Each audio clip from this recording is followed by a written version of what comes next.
Hello everyone and welcome back. My name is Tom Nelson and this is a continuation of the diabetes control course. This is video lesson number 11, step number 5 out of the 6 steps of gaining control over your diabetes. This is part 3, visceral fat. It's healthy to have some fat on your body, but too much fat is obviously not good. Visceral fat is a type of body fat that's stored within your abdominal cavity behind the abdominal muscles.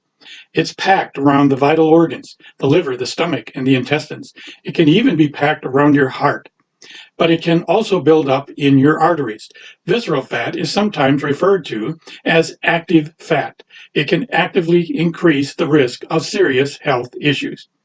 As a woman ages, their proportion of fat to body weight tends to increase, and much more than it does for men. The fat storage begins favoring the upper body over the hips and the thighs, even if they don't actually gain weight. Their waistline can grow by inches because the visceral fat pushes out against that abdominal wall. This, as you see, is an illustration of where the visceral fat is located, and you'll see that is what's called the omentum. And you can also see the two areas where the subcutaneous fats accumulate.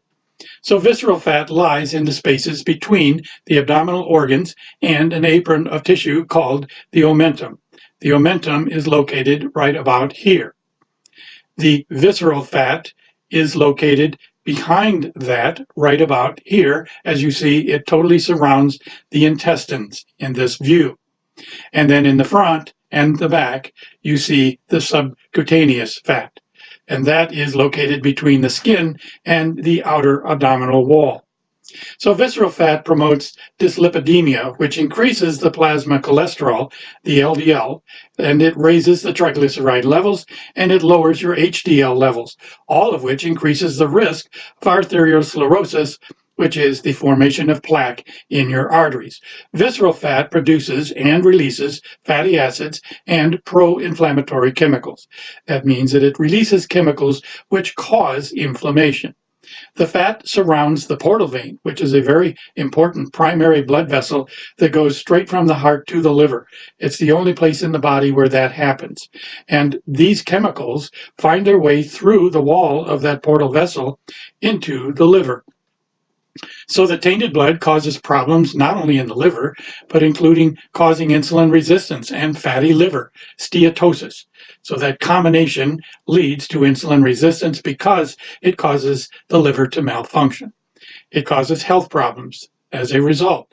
So because the visceral fat is inside the abdominal cavity, it cannot easily be seen. The only way that it can be seen is with a CT or an MRI scan. Medical providers will typically use general guidelines just to evaluate your visceral fat and the health risk that it does pose to you. So again, once again, here you see the accumulation of fat, in this case around the intestines, which as it increases puts pressure on all of the internal organs. And then you see the subcutaneous fat out in the front in the head of that membrane, that flap where the abdominal muscles are located.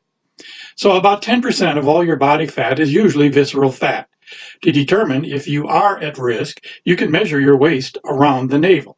A woman that measures 35 inches or larger is at risk for health problems because of visceral fat, and men, if their waist is over 40 inches or larger, is also the case.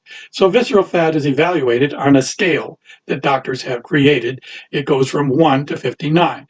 When diagnosed with body fat, analyzers or MRI scans is how they determine which place you would fall on that scale.